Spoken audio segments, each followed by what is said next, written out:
ini tahun baru buat komunitas Tionghoa di Indonesia, guys. Nah, kemarin udah kita kasih makanan wajib Imlek. Nah, hari ini kita kasih warisan budaya Tionghoa yang bisa kita temui di kawasan pecinan alias Chinatown.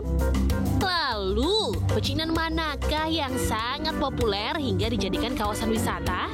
Nah, berikut ini ada 5 pecinan terpopuler di Indonesia. Let's check it out. Di posisi kelima, kita loncat dulu ke Pulau Sumatera. Ada pecinan di Medan yaitu kawasan Kesawan Medan. Di sini ada bangunan dengan perpaduan gaya arsitektur Eropa, Melayu dan Tiongkok yaitu Chong Avier Mansion. Bangunan ini merupakan rumah dari tokoh multikultural Medan yakni Chong Avier. Saat ini rumah ini menjadi cagar budaya yang jadi destinasi wisata. Dari Sumatera kita ke Jawa Tengah, guys. Di posisi keempat ada pecinan di Semarang yang dikenal dengan nama kawasan Kauman.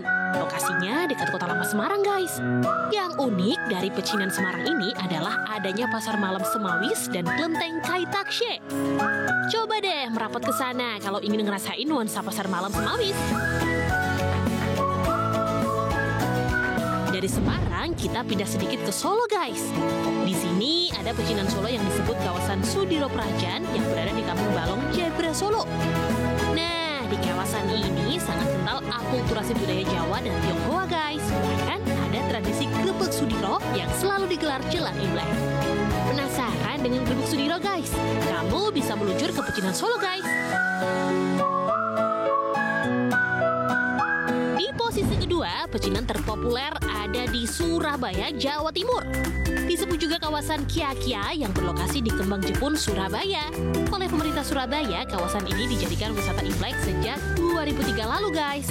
Kamu bisa melihat cagar budaya rumah abu keluargahan serta kelenteng Hok An King. Pagelaran budaya juga kerap diadai di kawasan ini, guys. Perpaduan budaya Tionghoa dengan budaya lokal seperti musik keroncong. Nah, kamu bisa ngerasain vibes budaya Tionghoa yang sangat kental di sini, guys. Dan yang paling populer, so pasti kawasan Glodok, Jakarta Barat, guys. Tak cuma terkenal dengan kelenteng petak 9-nya, Glodok juga disebut kawasan pecinan tertua di Indonesia. Maka dari itu, guys, berbagai peninggalan sejarah Tionghoa masih terjaga di wilayah ini, guys. Meski di sekelilingnya banyak bangunan modern. Tak hanya itu, toko legendaris yang sudah ada sejak 1900-an juga masih berdiri di Glodok. Wow, keren ya, masih bisa mempertahankan warisan budaya leluhurnya. Nah, itulah 5 pecinan populer di Indonesia. Kamu mau berkunjung ke lokasi mana, guys? Monggo dipikirin terlebih dahulu. Selamat Hari Raya Imlek, Gong Shifa Chan!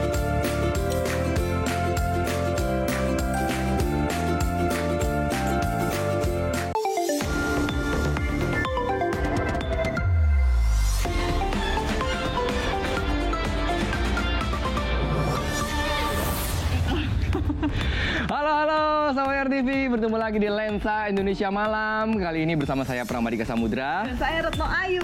Nah, udah lihat kan nih baju kita berdua nih merah menyala gini nih. Semangat banget nih malam ini. Iya nih, Retno cantik banget nih pakai baju ini ya. Ini khas, udah ini banget keluarga Cina banget gak sih? Waduh, iya dong. Cocok ya, walaupun matanya kurang. Karena hari ini kita sedang merayakan Imlek. Betul. Iya, 2576. Tadi kan kita udah lihat ya kemeriahan-kemeriahannya di berbagai pecinan begitu ya. Betul, ada di 5 lokasi tuh. Betul, yang tadi rame banget tuh ada di Glodok. Ini udah pasti setiap tahunnya di Glodok tuh rame ya, No. Benar, Ya? tapi tadi di Medan juga seru tuh. Betul, lengkap banget ya. Kita bisa dapetin apa aja tuh di situ. Nah, kita langsung aja ke informasi pertama yang masih berhubungan dengan Imlek Imlek. pastinya.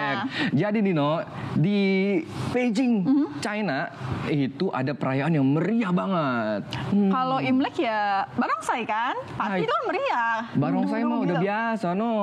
Terus apa dong? Ada nih, menari. Nari juga, ya nari biasa juga kan, bisa kalau ada acara besar tuh nari, musik itu perpaduan yang udah Oke, pasti lah oke. ya. Emang menari itu biasa. Tapi kalau yang menarinya robot gimana? Robot nari? Robot menari, No. Ih, gimana ya bayanginnya ya? Ini saya aja mau, aduh. Ini dia nih informasinya nih.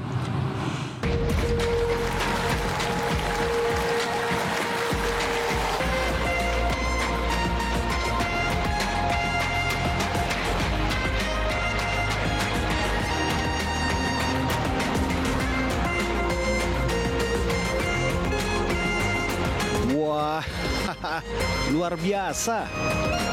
Siapa yang menyangka kalau yang sedang menari di atas panggung perayaan Imlek di Tiongkok ini adalah robot?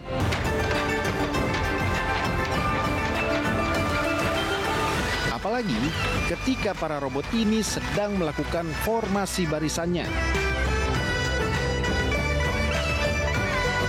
Belum lagi ketika para robot ini dengan kompak bersama para penari perempuan ini memeragakan gerakan memutar sapu tangan. Hebat! Para robot ini diprogram sedemikian rupa sehingga mereka bisa berkoreografi di atas panggung. Atraksi para robot di perayaan Imlek di Tiongkok dipuji warganet. Warganet memuji kemajuan teknologi Tiongkok yang bisa membuat robot menari.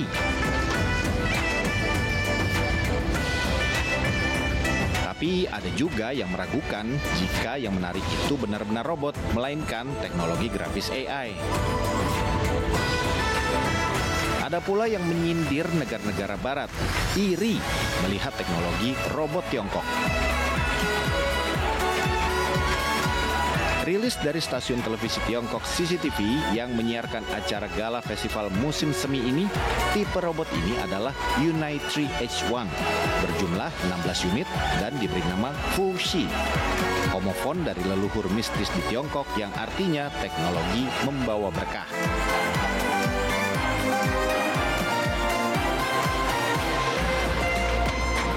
Robot-robot ini diprogram dengan menggunakan teknologi kontrol gerak tubuh yang digerakkan oleh AI system.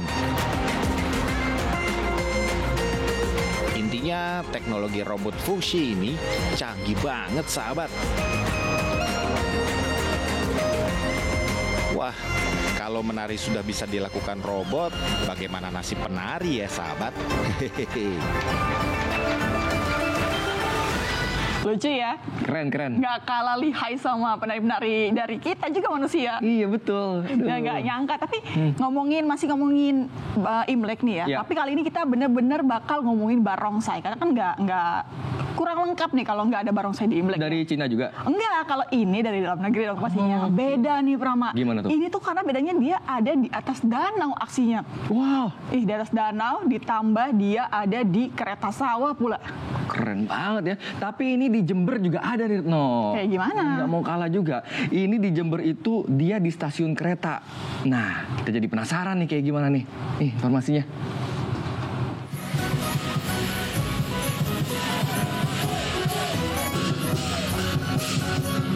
Wah, ada banyak barongsai dan liong naga yang beraksi diiringi suara alat musik, gong, simbal, dan kenong yang bersaut-sautan.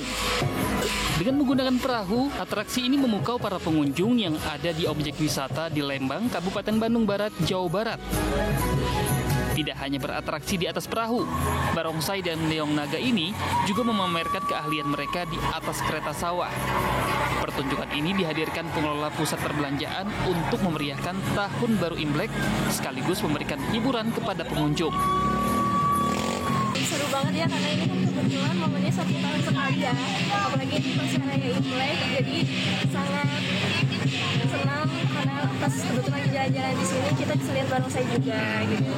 Bagus sekali karena jarang banget kita biasanya lihat barongsai ya udah jalan-jalan atraksi biasa aja, ini kita tadi naik perahu barongsainya jadi kaget juga. Keriuhan perayaan Imlek juga dirasakan di Mangga 2, Kota Baru, Kecamatan Serang, Kota Serang, Banten. Liong naga pun ditampilkan sebagai bagian dari tradisi yang diwariskan turun-temurun masyarakat Tionghoa. Gak cuma sebagai hiburan, tapi juga dipercaya mampu mengusir hal-hal buruk dan mendatangkan berkah. Masyarakat Tionghoa juga percaya di tahun ular kayu ini bisa membawa semangat tumbuh, membuka diri, dan berinovasi. Selain di pusat perbelanjaan dan di permukiman masyarakat Tionghoa, atraksi barongsai juga menghibur para penumpang kereta api di stasiun Jember, Jawa Timur. Gak cuma sebatas pertunjukan aja, para penumpang juga bisa langsung berinteraksi dengan pemain barongsai, termasuk berfoto bersama. Diharapkan pertunjukan atraksi barongsai di stasiun kereta api Jember ini menjadi pengalaman yang berkesan bagi para penumpang. Dari Bandung Barat, Serang, dan Jember, Tim Liputan RTV. Ya, kita langsung beralih ke informasi lainnya nih, Retno dan juga sahabat RTV, di mana ini ada kasus mutilasi di Kediri. Oh iya, itu yang kemarin lagi diselidikin banget nih, karena kan CCTV-nya udah mulai nyebar itu kan, dan itu sadis banget ya, Retno ya. Ini tapi udah ada nih informasi notif dari si pelakunya, katanya sih gara-gara sakit hati, cemburu gitu. Wah, langsung aja deh kita lihat informasi selengkapnya.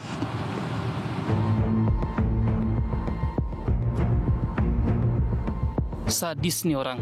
Seperti pembunuh berdarah dingin, tersangka Antok yang terekam CCTV dengan santainya ngajak korban ke kamar hotel di Kediri. Ini terjadi pada Minggu malam, 19 Januari, sekitar jam 10. Keesokan paginya, sekitar jam 5, tersangka keluar kamar hotel seorang diri dengan membawa koper. Siapa sangka, koper merah tersebut ternyata berisi potongan jasad korban bernama Uswatun Hasanah yang tak lain merupakan istri sirinya. Koper ini sebelumnya diambil tersangka di Tulungagung dengan bantuan kerabatnya berinisial MAM sekitar jam 12 malam. Pelaku kemudian memasukkan koper tersebut ke bagasi mobil. Dengan menggunakan mobil berwarna putih inilah, pelaku membuang bagian-bagian tubuh korban di 3 lokasi berbeda. Bagian tubuh dibuang di Desa Dadapan, Kecamatan Kendal, Kabupaten Ngawi. Bagian kaki dibuang di Hutan Sampung, Ponorogo. Dan bagian kepala dibuang di bawah jembatan Desa Selawe, Watulimo, Trenggalek. Pelaku sengaja menyebar potongan tubuh korban ke beberapa lokasi untuk menghilangkan jejak.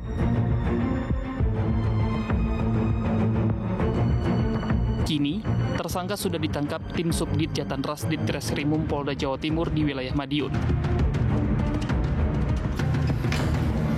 Meski korban adalah istri siri, tersangka sebenarnya telah memiliki istri sah dengan 2 orang anak. Tersangka mengaku tega menghabisi nyawa istri sirinya itu karena cemburu. Ia juga sakit hati karena korban seringkali menghina kedua anak kandungnya. Pelaku mencekik korban hingga tewas, lalu memutilasi jasad korban agar bisa dimasukkan ke dalam koper. Ada sakit hati dan juga cemburu. Cemburunya kenapa? Karena diketahui korban ini pernah ketahuan memasukkan laki-laki lain ke dalam kos korban. Korban ini juga sering minta uang kepada pelaku. Makanya pada saat tanggal 19, pada saat pertemuan di hotel di Kediri, itu memang tersangka sudah menyiapkan uang 1 juta rupiah untuk diberikan kepada korban. Akibat perbuatan sadisnya, tersangka dijerat pasal tentang pembunuhan berencana dengan ancaman hukuman mati atau penjara seumur hidup. Dari Surabaya, Jawa Timur, Solihul Hadi, RTV.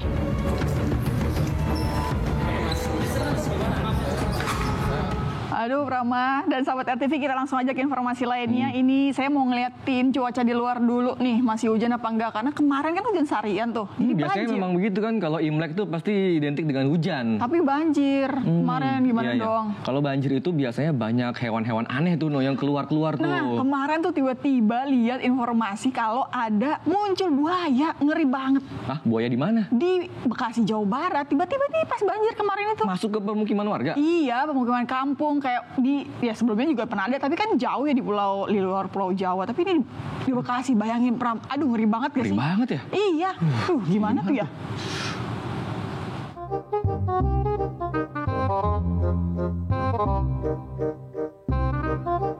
Kira-kira kalau si buaya ini bisa ngomong, apa ya yang dia ucapin? Mungkin kayak gini nih. Abang, kalau main ke rumah ada yang marah nggak? Sama-sama nyebelin sih didatengin buaya jadi-jadian yang hobi ngerayu. Apalagi didatengin buaya beneran. Mau marah nggak sih rasanya? Begini nih unggahan akun Raffi Alfarel. Dia bilang ada buaya masuk ke dalam ruang tamu saat banjir di Kampung Kedaung Babelan, Bekasi, Jawa Barat.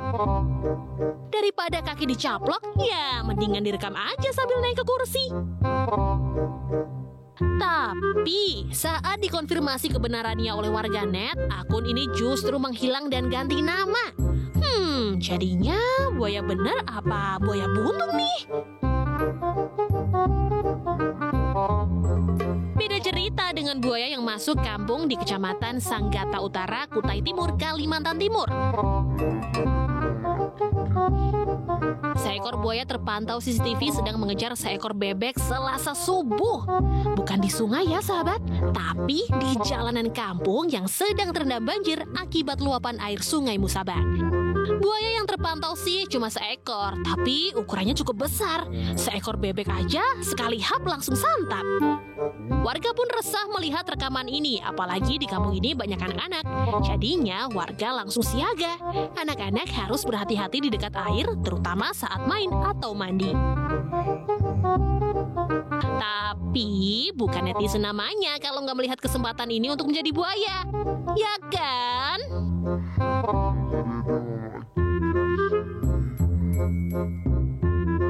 Walaupun ada juga yang berbelasungkawa pada si bebek dan keluarganya. Tapi warga Sanggata pun ikut komentar. Ternyata buaya berukuran besar ini sudah lazim ditemukan di sekitar mereka. Jadi mau banjir atau kering tetap hati-hati ya guys. Apalagi kalau di sekitar rumah kalian memang sering terlihat binatang liar.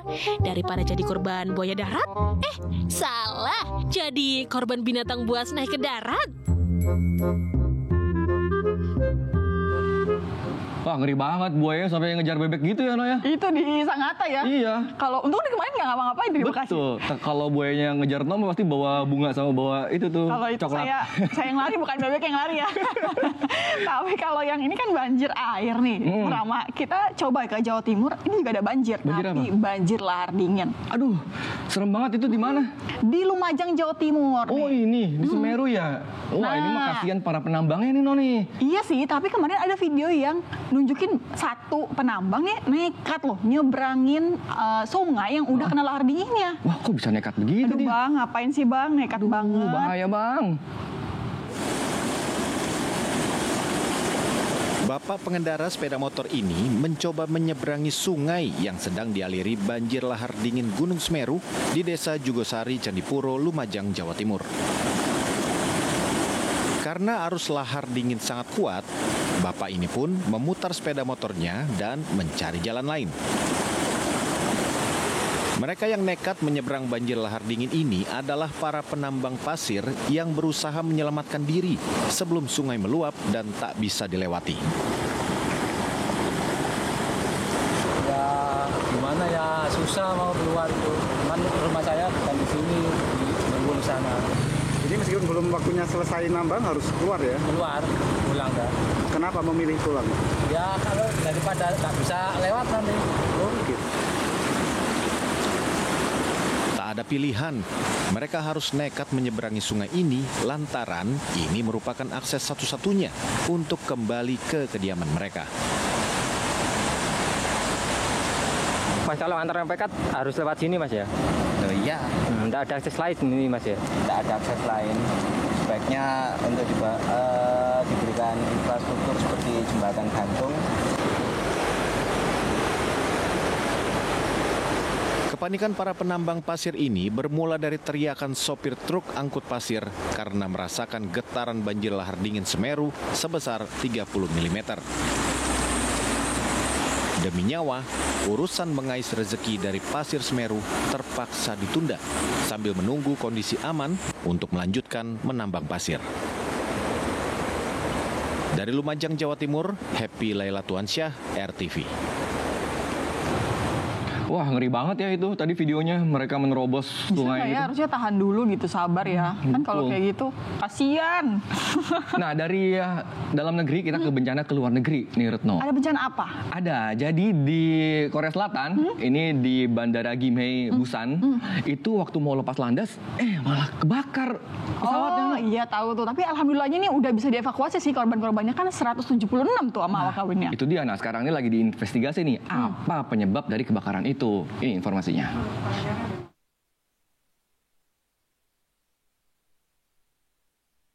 Api berkobar dari dalam sebuah pesawat Airbus A321 milik maskapai Air Busan di Bandara Internasional Gimhae, Busan, Korea Selatan, Selasa malam. Pesawat ini yang sedang bersiap lepas landas menuju Hong Kong sesaat sebelum kebakaran terjadi. Pesawat berisi 169 penumpang dan 7 awak kabin, seluruhnya berhasil dievakuasi. Namun ada 7 orang cedera ringan dan dirawat di rumah sakit. Api berhasil dipadamkan 1 jam setelah petugas pemadam kebakaran datang ke lokasi kejadian. Atap pesawat bolong di beberapa bagian akibat kebakaran ini. Berdasarkan keterangan petugas, api berasal dari bagian ekor pesawat. Sejumlah penumpang melaporkan api berawal dari kompartemen bagasi, disusul suara ledakan dan asap. 아직 정확한 원인을 저희가 밝힐 수는 없습니다만은 비행기가 전소하는 이런 큰 사고로 비화됐다는 것은 저희가 갖고 있는 항공 체계 전체에 대해서 다시 한번 점검하는 계기로 삼아야 할 것입니다. Airbus sebagai produsen pesawat sudah berkoordinasi dengan pihak maskapai untuk menyelidiki penyebab kebakaran ini. Kebakaran ini terjadi 1 bulan setelah insiden maut Jeju Air di Bandara Muan yang menewaskan 179 penumpang dan awak pesawat. Hal ini membuat warga mempertanyakan keamanan sistem penerbangan lokal.